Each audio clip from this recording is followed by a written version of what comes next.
Hello everybody and welcome to the Football Philosophy channel, and this is the Ratings show after we've beaten Fulham away at Craven Cottage 2-1.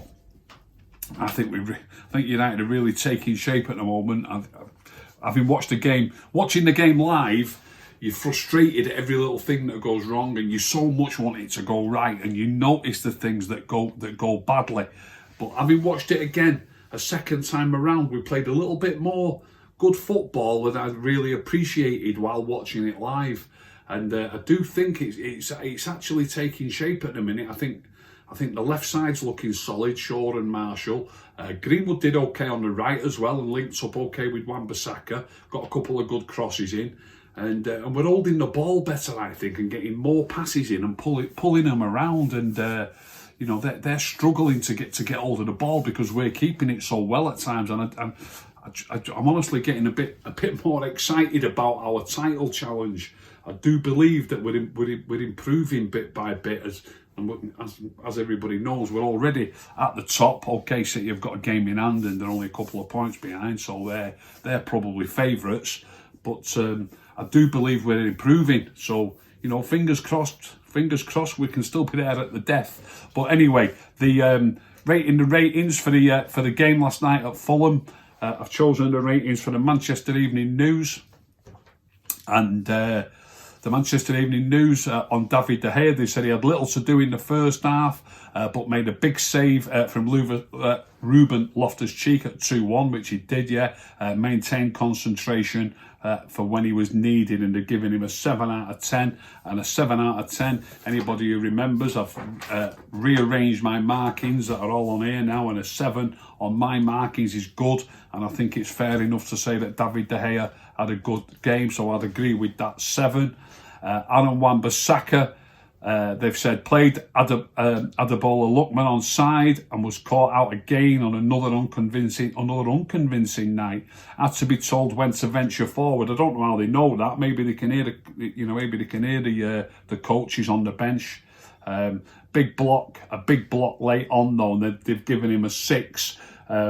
I like to, when I look at these ratings, I don't just want to disagree with what the writers are putting. So I'm comparing what they're saying, reading what I make that to be, as well as what I think it was. And they've said 6, which is decent or above average, and I would say that's fair enough. So I would say that I don't think it's unfair to say that Aaron Wan-Bissaka had a decent game. So I would agree with that 6.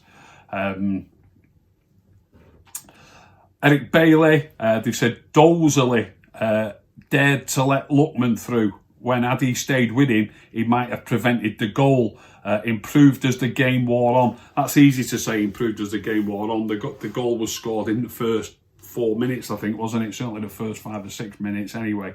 Dared to look on as he let Lookman through. Suddenly there was a big gap. Rio Ferdinand pointed this out, didn't he, on the TV. Suddenly there was a big gap. Maguire moved left and Bailey didn't go with him. It was a mistake. It's difficult. It's difficult to get away with mistakes when you're a centre-back. It's like a keeper. If a keeper makes a mistake, there's no coming back from it, or usually there's no coming back from it. And defenders, particularly centre-backs, you make a mistake, it's it's in the spotlight, isn't it? But as I always say, one mistake doesn't mean you have a bad game, and one goal, or funnily enough, one great goal doesn't necessarily mean you've had a good game. So although they've got to mention that, I don't think it should mark him down. They've given him a 6 anyway, and a 6 is decent or above average, and I would say that's fair enough. So I would agree with a 6 for Eric Bailey. Harry Maguire embarked on the odd foray, but got caught out when Loftus-Cheek was played through at 2-1. Well, they've not mentioned Harry Maguire's part in the goal as well. They've also given Harry Maguire a 6, again, which is a decent game. I think it's fair enough just to say that Harry Maguire had a decent game, so I'll agree with that, a 6. Luke Shaw, another fine performance, and he forced United's equaliser.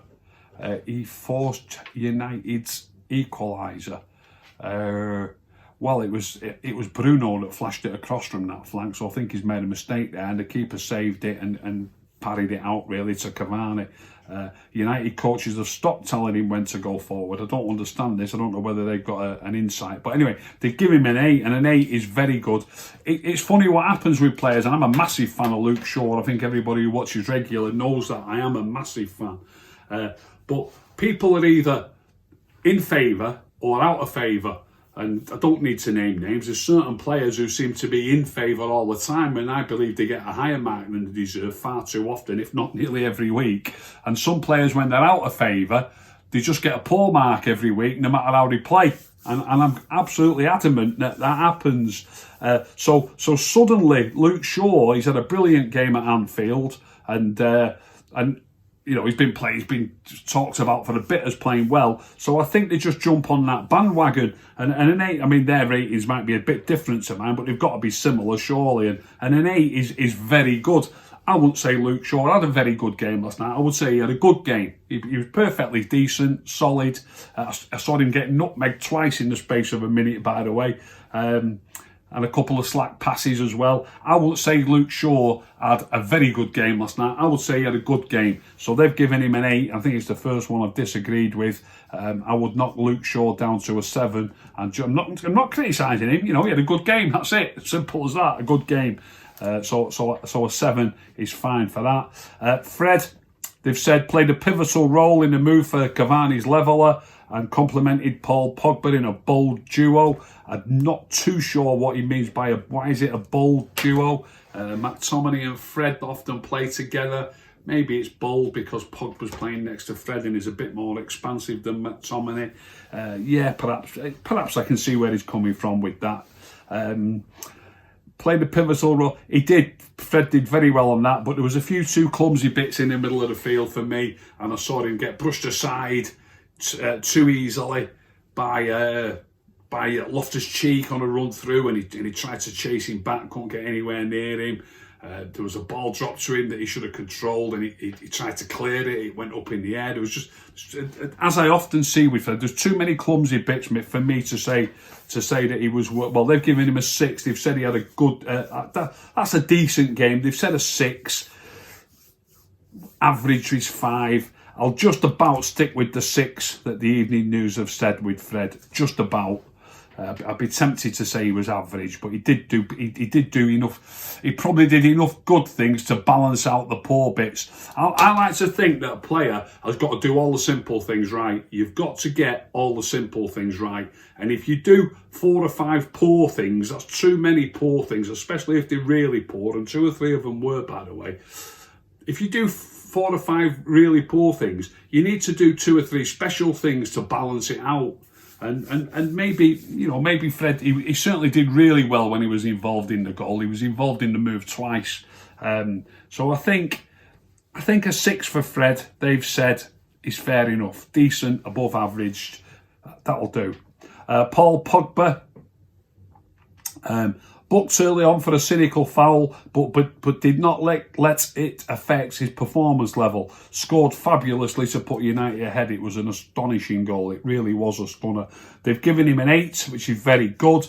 Again, a few too many sloppy. He played well. That's it. 7.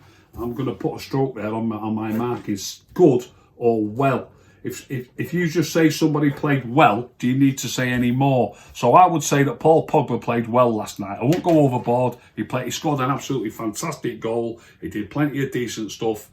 1 or 2 good bits, but 3 or 4 particularly sloppy bits as well. So I would just say he played well. There's no reason to go overboard. They've given him an 8. As I said with Luke, they gave Luke an 8 as well. I'm giving Paul 7.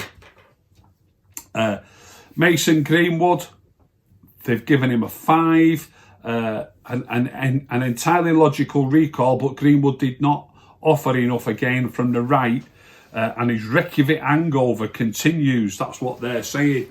A 5 on my ratings is average. I would say it was decent to above average. So I'm changing that to a 6 for me. The shape of the team last night, Greenwood was right out on the right, Marshall was right out on the left, Cavani was at number 9, Bruno was at number 10, regularly right up the top Bruno. If you remember the ball that was swung into the box, Bruno was the furthest forward where he headed it. He should have scored really, and when I say he should have scored, he was a yard offside.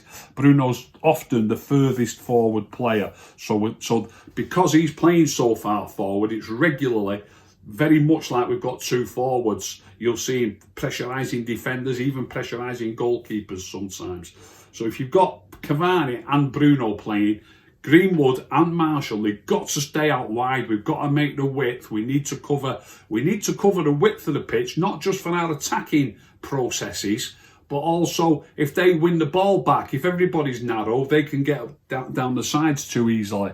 So I think Greenwood and Martial were given jobs to do, and I think sometimes people think that wingers and particularly talented players have got to be scoring goals, making goals, particularly setting people up in the box and things like that. And you can have, let's look at my ratings, you can have a good game. It can be said of somebody that you played well just by being in the right position all the time, getting hold of the ball and passing it and keeping it moving.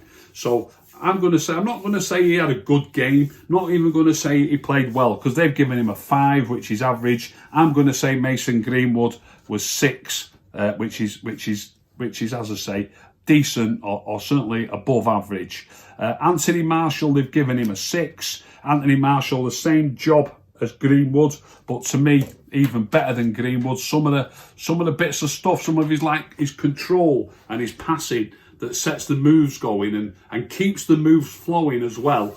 And some of the stuff by Anthony Martial is particularly good. It really is. A lot of people who maybe don't like him, they don't like his style or whatever. I've seen people saying he was poor again. No, he wasn't. He played well, Martial. And I think he had a good game. So I'm giving I've given Mason a 6. I've upped him from a 5, and I'm giving Anthony Martial a 7. I've upped him from a 6. And I haven't got time to do the votes. Obviously, it's Thursday night.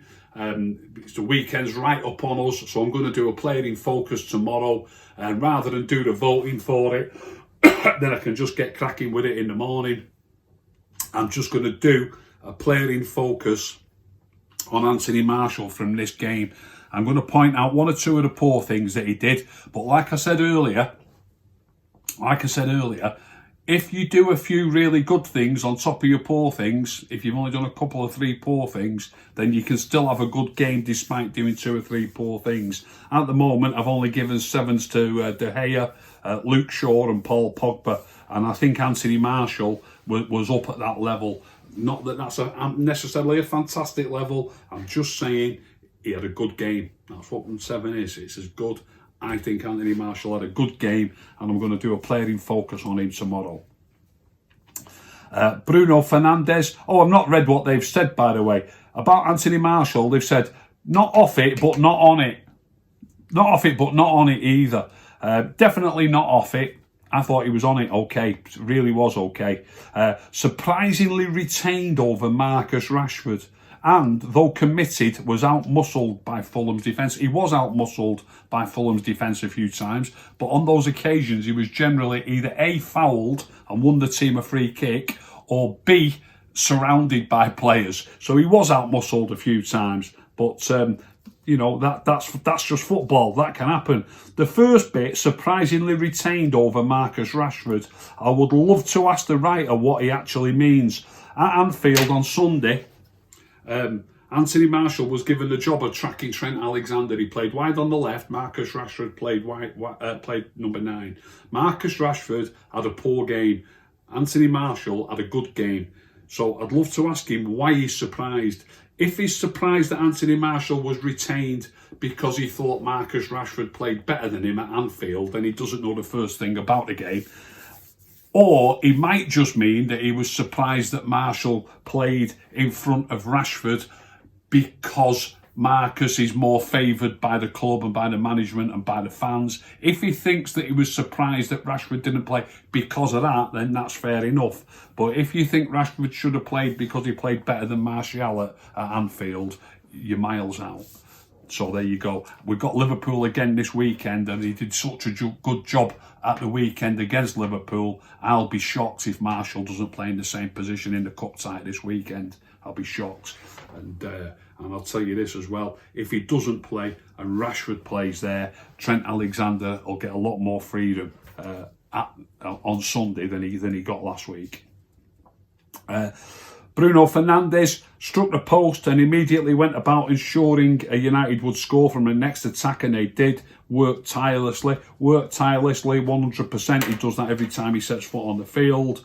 They've given him a 6, which is a decent game. I think that's fair enough. There was not too many slack passes, 1 or 2 slack passes. That is from all the players, by the way.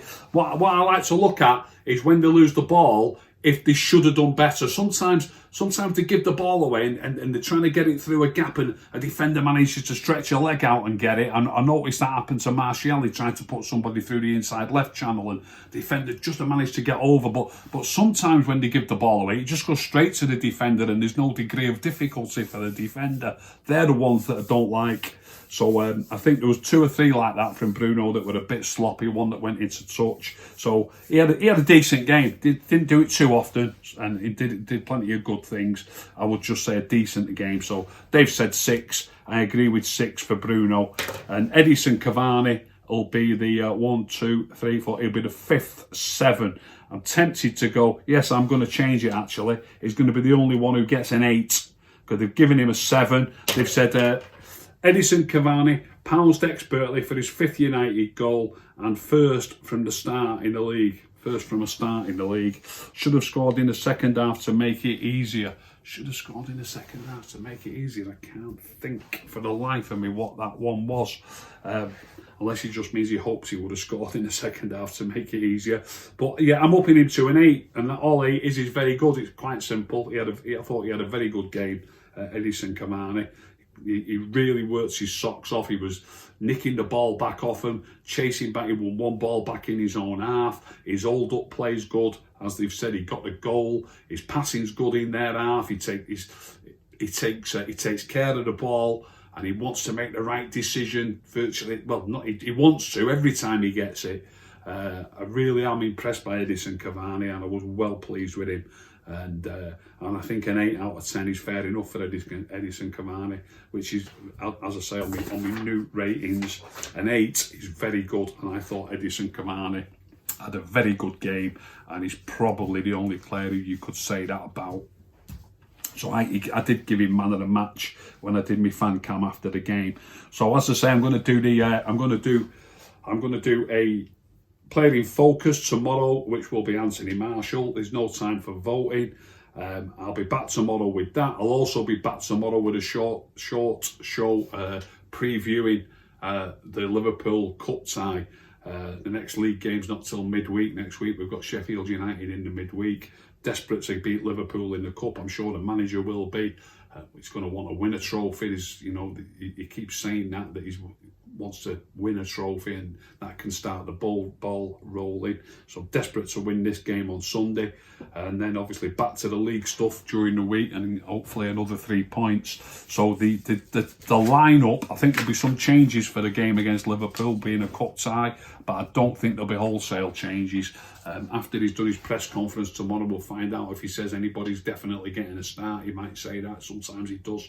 Or he might say such and such a body's not really fit enough and he's going to miss out this weekend. So we'll find that out tomorrow, and I'll come on immediately and do a quick show just saying what I think the lineup might be after I've listened to what the manager has said. And I'll also be back later on in the day tomorrow with my player in focus from the Fulham game. So I hope you've enjoyed that show. If you've enjoyed it, please tell all your friends. If you didn't enjoy it, don't tell anyone. Keep stum.